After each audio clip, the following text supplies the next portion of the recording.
Welcome to our channel. Today we how to configure Shopify Payments for your store, beginner guide step by step clearly. To configure Shopify Payments for your store, begin by logging into your Shopify admin panel.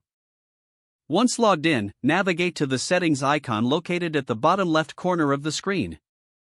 From the settings menu, select Payments.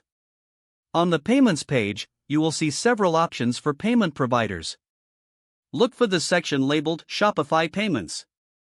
Click on the Activate Shopify Payments button. You will be prompted to enter your business information. Fill in your legal business name, address, and phone number. Next, provide your business tax ID, if applicable. Continue by entering your banking details, including your account number and routing number. This information is necessary for Shopify to deposit your earnings. After entering your bank account details, you will need to specify the type of products you sell. Choose whether your products are digital, physical, or services. Then, select the appropriate industry category for your business. Review the Shopify Payments agreement and check the box to confirm your acceptance. Once you have completed these steps, click on Complete Setup.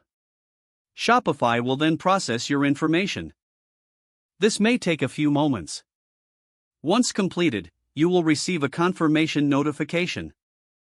You will now see that Shopify Payments is activated on your store. To review or edit your payment settings, return to the Payments page. Here, you can enable additional payment methods, such as credit cards and digital wallets. Make sure to enable only the payment options suitable for your target audience. After making your selections, be sure to save any changes.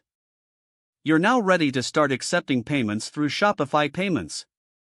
Test your payment process by placing a test order in your store. This helps ensure everything is functioning correctly before you launch. Congratulations, you have successfully configured Shopify Payments for your store. If the page does not load, refresh the browser or try again in a private or incognito window.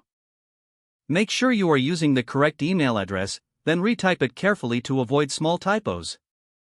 If your password is not accepted, use the reset option and create a new strong password you can remember. Don't forget to like this video and subscribe to our channel for more step-by-step tech guides.